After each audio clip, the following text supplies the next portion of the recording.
So dating after a narcissist, a lot of people just shut themselves off. I have made the most unimaginable, beautiful, loving experiences after I left my narcissist, because these people would have never approached me while I would have been with a narcissist. So I would have blocked myself out of all of these beautiful experiences that I had. And other people can notice your way of self-worth and self-love. You build up an aura, and this aura is full of the self-work that you have done. So other people can notice if you're balanced and if you're open and if your heart is open. The only thing that I thought to myself is I won't block out love. I won't block out opportunities, and I won't block out experiences that I'm having. And as I said, since then, it's just an amazing trip where I don't have a blocked heart towards anyone. If you still are blocked from that narcissist, because after a certain grieving time from the narcissist, there should be a moment of he's gone now, he's out of the system. I do think that 1 or 2 years afterwards, there should be no flashbacks, no illusion of love with that ex-narc anymore. The thing is that we all want love. Anyone who approaches me has to have something about them that is sweeter than being in my solitude. So my solitude is already very sweet, and I build up paradise for myself, and I talk to myself like I'm in paradise. And if something else comes like an icing on the cake towards me, I don't block it. So I think a lot of women would have blocked a lot of experiences I have had. That's why I'm doing this video. The past, even when I started this video, the past is the past.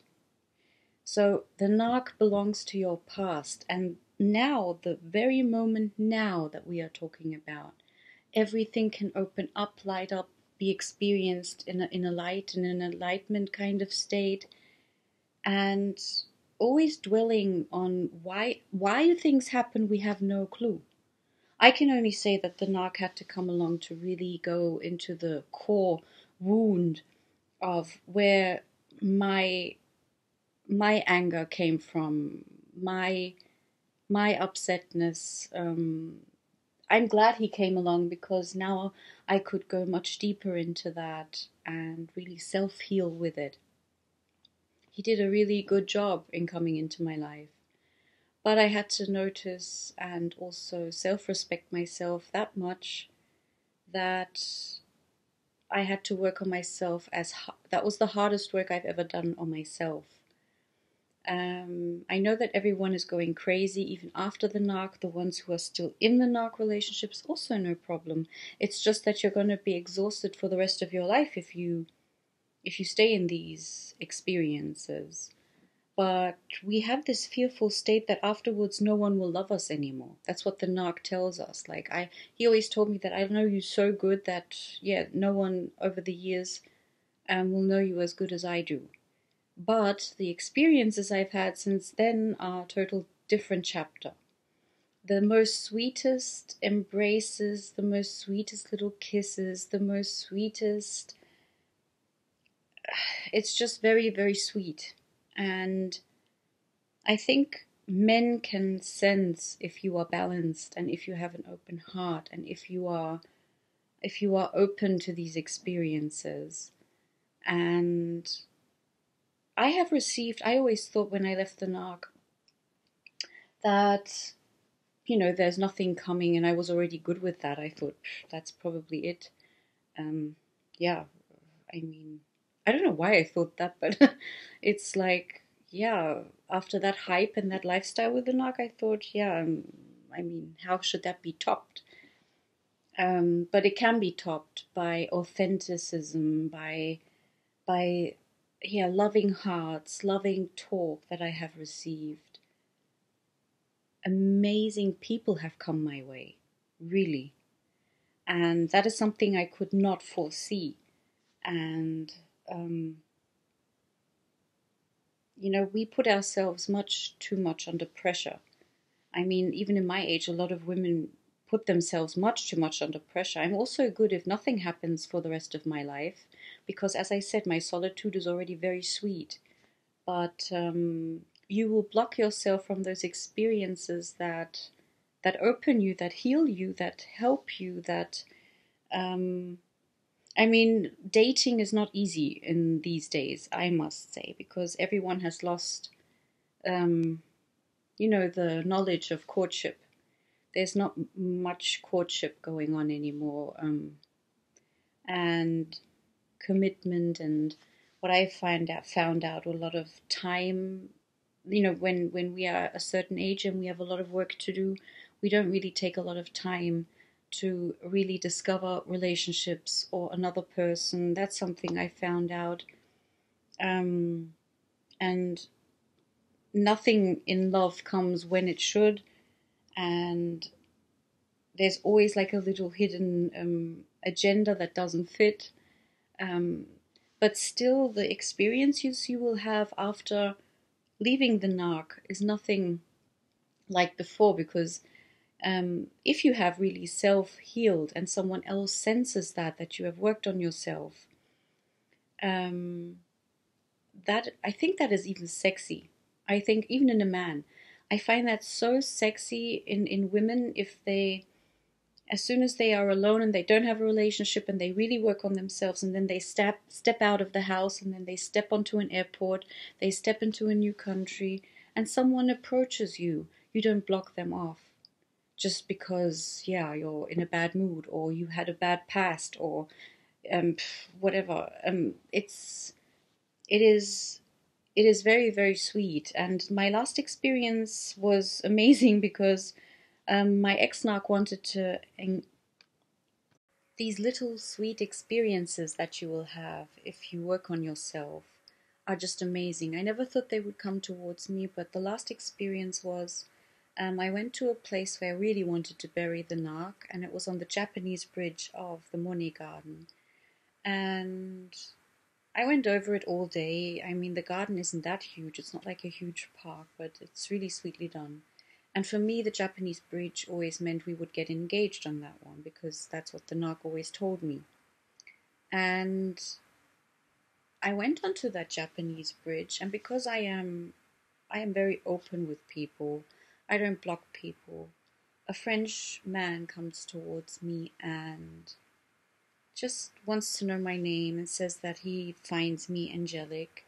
And yeah, we just stood there. There was no hand holding or kissing or nothing.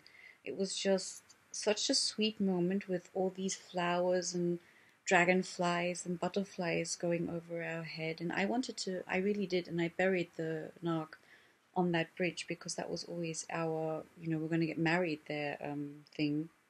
So I thought how odd that is, that you make all these decisions, you get so courageous so that you can stand on that Japanese bridge totally alone, and right in that moment, not in another moment, not 10 minutes later, really someone comes towards you and sees that you've worked on yourself and your self-healing process, and wants to know your name and says something totally nice to you, and you just stand there, and even though you're not in a relationship, it feels as if it's a spiritual hug. You can get from other people also spiritual hugs. It doesn't always have to be bodily. It doesn't always have to end up in a relationship. It's sometimes so beautiful, these little moments that you can have with total strangers. And you can do the same to strangers. You can also go up to someone and say, you know what, you're interesting. You have a smile and a spark in your eye. Dating after an arc shouldn't be like I'm blocked off just because of the past and just because I had all these experiences. Your self-work with yourself in solitude. If you are right now alone, whatever you are doing in this aloneness, creating things or reading things or going on YouTubes like you're doing right now, just to educate yourself how to do it, someone else will notice one day. And these little experiences are just, I have them over and over again on airplanes, on yeah, airports. But this moment was very special on that Japanese bridge, because I always thought I would stand there, and would I be standing there like a victim, like, okay, I could have had, I could have had a future with a narc, which you don't have anyhow, but at that time I didn't know it was a narc. You just stand there and you're like, wow, how did you get into that whole situation? Um, why why could the why questions you will never get an answer to, but I did ask myself, why couldn't he just stand there and just enjoy the moment with me? But it wasn't just about the Japanese bridge, it was about our lifestyle. And that's why I left him, because I saw that he can't enjoy whatever I was up to. So I just stood there and I thought, wow, what a journey is behind me, to really stand there, feel like a woman again, because I didn't feel like a woman with a narc. Have a dress on, have your hair open, a beautiful weather, a man coming up to you, giving you a hand kiss on your hand, a French gentleman, acknowledging you for who you are, you yourself acknowledging yourself for who you are. Yeah, and dating, just throw yourself into it. I mean, the narc signs, I think, after you've been with one narc should be there. Of course, they lure you in and you really have to watch out, but can be that you get into another narc relationship, but it doesn't always have to end in relationship. That's why I'm saying these little scenes out of my life. It doesn't always have to end in a relationship. And everything else comes by itself, but your solitude has to be very, very sweet. And when your solitude is very, very sweet for yourself, everything else plans out as it has to be. It's not like you can love you can't force anyhow, but you can force your self-love. That is in your responsibility, and that you have in your hands every single day. It's not like that is something you can give to someone else, but the love that comes from the outside, you never know when these sweet experiences will just happen.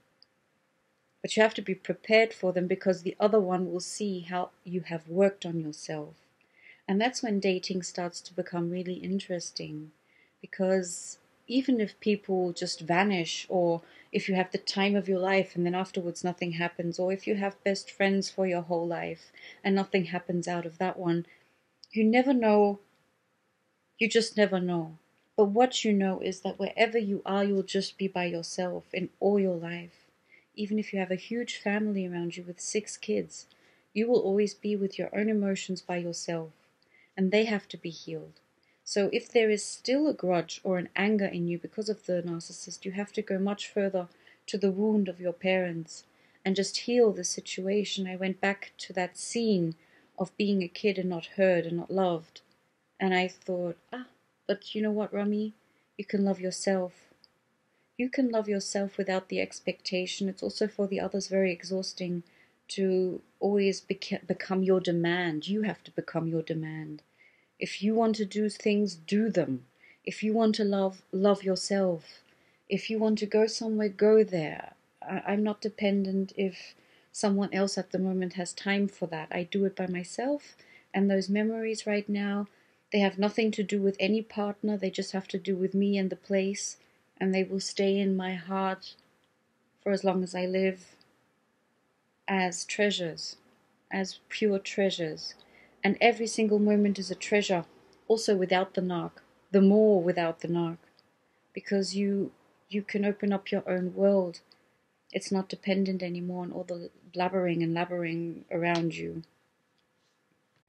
So to have all these sweet little experiences that you want, everyone craves a bit for it, if it's a sweet experience, or if it's the love of your life, or just being in a new dating situation, whatever comes out of it, without having the expectation of a result, just opens up the field, just opens up the game, the heart, the how love should be.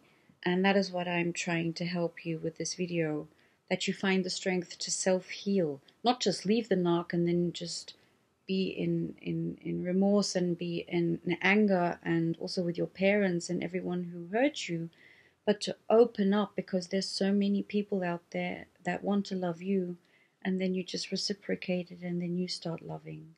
And that's what I wish for everyone. And it starts with your self-healing.